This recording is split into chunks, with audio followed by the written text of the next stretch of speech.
यहां इतनी सारी माताएं बैठी है, सबके मंगलसूत्र की डिजाइन अलग अलग होगी। बोलो री जी सही है कि गलत है? सबके हाथ के चूड़े की डिजाइन अलग अलग होगी। बोलते जाओ जरा जल्दी से, सही है कि गलत है? ठीक है। पाँव में जो बिछुड़ी पहनी हो उसकी डिजाइन अलग अलग होगी। पाँव में जो पायल पहनी हो उसकी डिजाइन अलग अलग होगी। सिर पे जो चूनर पहनी हो उसकी डिजाइन अलग अलग होगी। 16 श्रृंगार जो तुमने अपने तन पर, अपने शरीर पर सुहाग की जितनी वस्तुएं धारण करी है, चाहे बिंदी लगाई हो, नथनी पहनी हो, कुंडल पहना हो, मंगलसूत्र पहना हो, सबकी डिजाइन अलग अलग होती है। केवल 16 श्रृंगार में से एक श्रृंगार ऐसा है जिसकी डिजाइन नहीं बदली है, वो है मांग का सिंदूर, कुमकुम एक जैसा हो।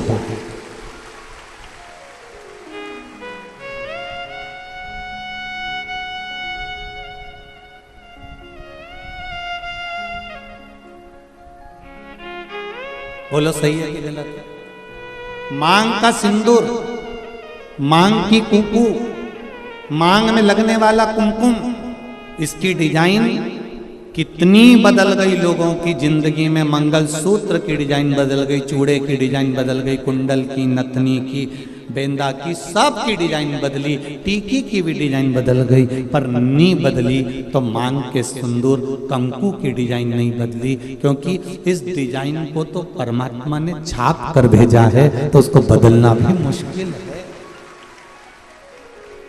वो नहीं बदल सकता।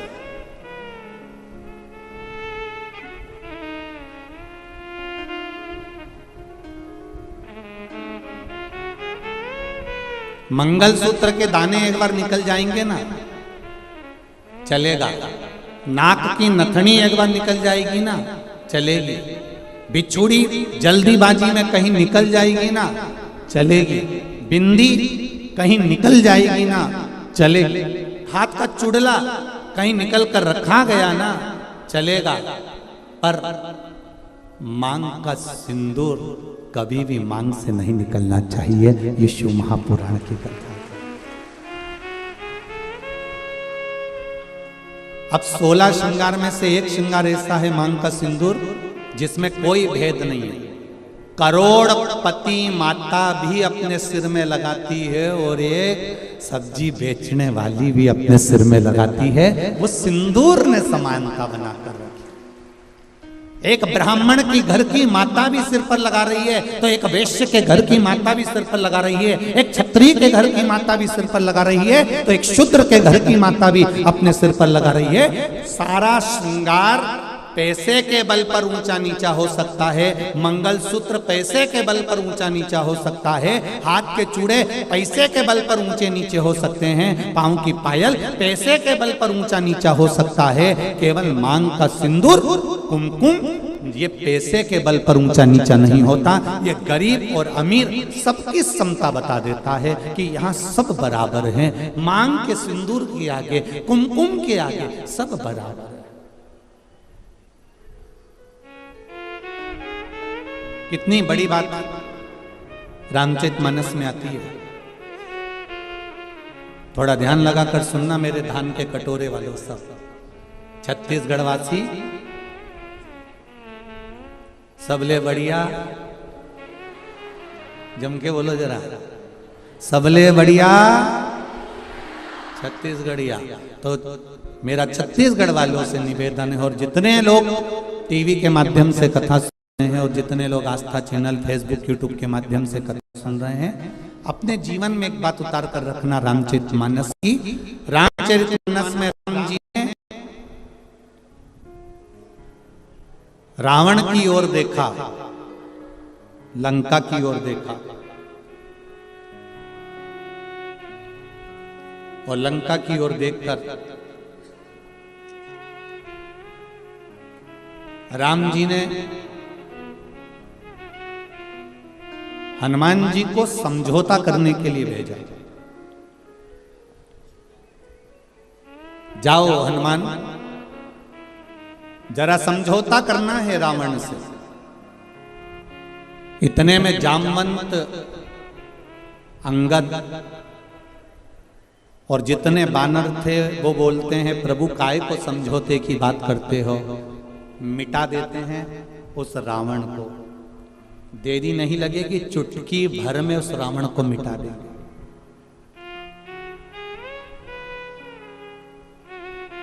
चुटकी भर में रावण को मिटा देंगे। राम जी ने कहा रावण को मिटाना सरल है, पर मंदोदरी के मांग के सिंदूर को मिटाना कठिन है। जरा ध्यान दीजिए, रावण को मिटाना सरल है, पर जो ये मंदोदरी ने मांग में सिंदूर धारण कर कर रखा है, जो मंदोदरी अपनी मांग में सिंदूर धारण कर कर रखी है, जो मंदोदरी अपनी मांग में कुंकुम धारण कर कर रखी है, जो मंदोदरी अपनी मांग में कुमकुम रखी हुई है, इसका सौभाग्य इसके सामने है। और इसका जो भजन है, इसका जो आनंद है, इसका जो स्मरण है, वो इतना प्रबल है कि उसको मिटाना कठिन है।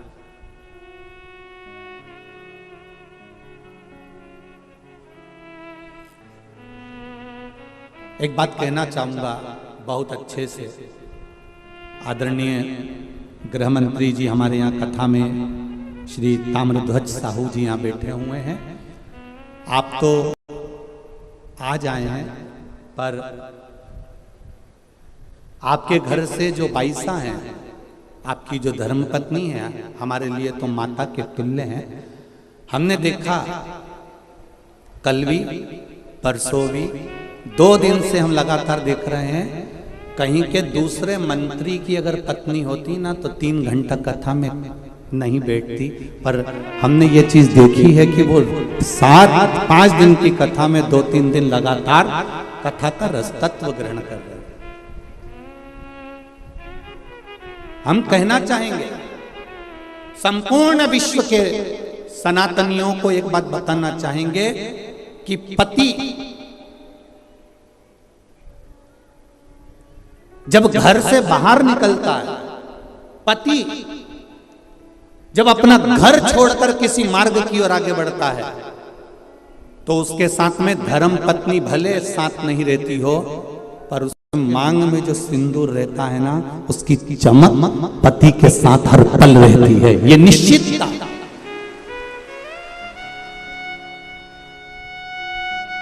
उसकी भक्ति का बल, उसके भजन का बल, उसके स्मरण का बल।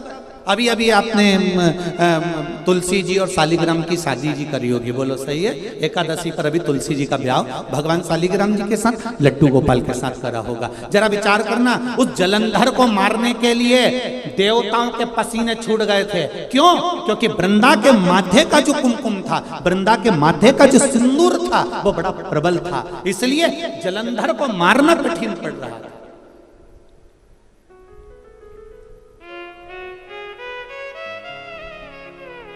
फिर करा क्या गया कि इसके सात्वित्व को डिगाया जाए, और सात्वित्व को डिगाने के लिए भेजा। जब उसका सात्वित्व डिग गया, सात्वित्व टूट गया, तब जलंधर के प्राणों को हरा गया।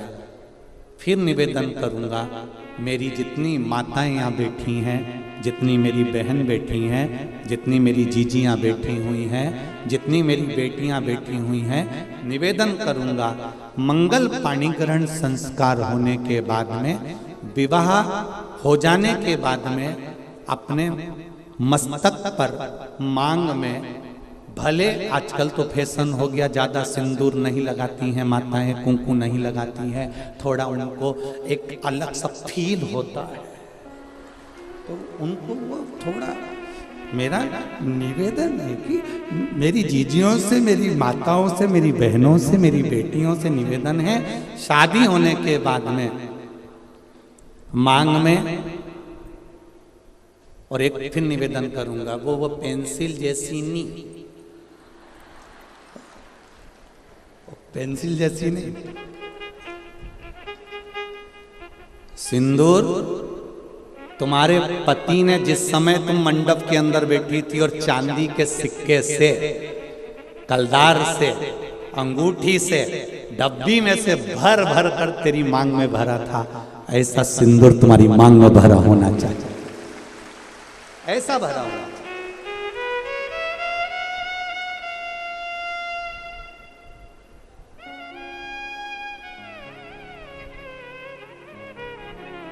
आपके माथे के सिंदूर, आपके मस्तक की कुंकू पर जो कुंकू आपने लगाया है, जो मस्तक पर सिंदूर लगाया है, वो बड़ा, हम सिंदूर और कुंकू का इसलिए बोल रहे हैं, टीकी का इसलिए नहीं बोल रहे हैं क्योंकि टीकी तो आज के जमाने में तुम ढूंढते रह जाओगे।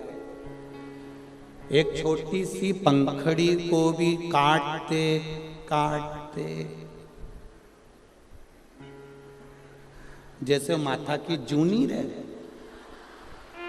वो को निकालो, फिर देखो, बस ऐसी इतनी छोटी सी टीकी माताएं लगाती है, इतनी छोटी सी बिंदी लगाती है कि पूरा माथा पे ढूंढते रह जाओगे कि है कि नहीं है।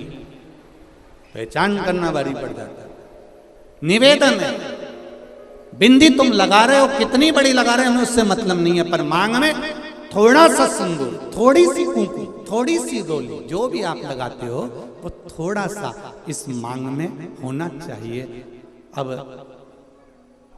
कई लोग बोल रहे थे कि गुरुजी आप इतना लंबा तिलक लगा के आ जाते हो, कंकु यहाँ तक पोत के आ जाते हो, तो हमने कहा तुम नहीं लगा रहे तो तुम्हारे बत्तल का हम ही लगा ले, उसमें क्या टेंशन ले, उसमें क्या जरूरत।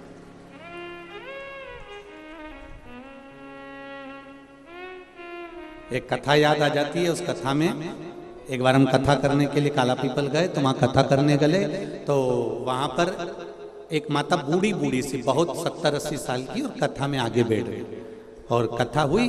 वो माता का नियम था, डंडा टेक के आती थी और 2 चोटी करके आती थी, एक में लाल रिबिन, एक में पीला रिबिन, 2 रिबिन पहले माता रिबिन बांधती थी, आप लोगों को ध्यान में होगा, ऐसा लाल, ऐसा गुत्ता गुत्ता गुत्ती गुत्ती यहाँ तक आती थी, और फिर जो स्कूल जाने वाली छोरियां होती थी, बेटियां, वो यहाँ से लेकर फिर यहाँ चिट्टा बांध लेती थी, है? पहले ऐसा चलता था, केला वाली चोटी। अब वो बुजुर्ग जो माता थी वो चोटी करके बैठ जाए।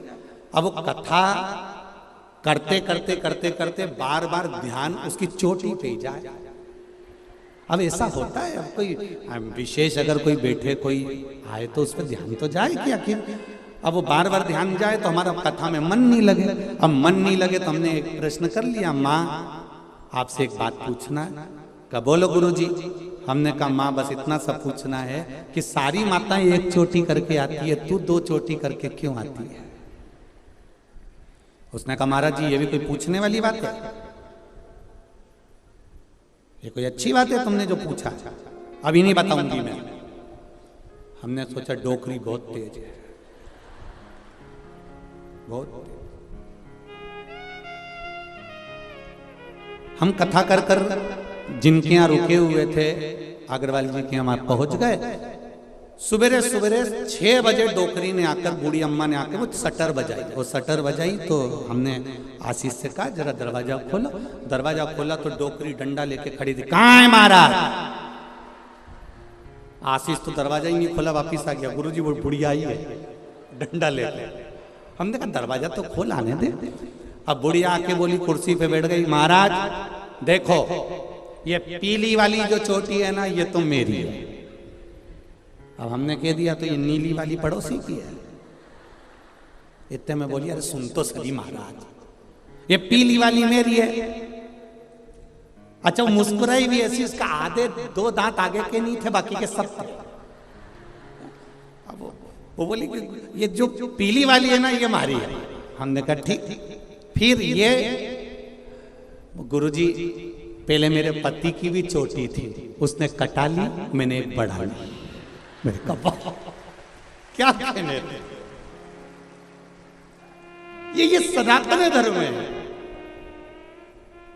ये भारत की भूमि की सभ्यता और संस्कृति का आनंद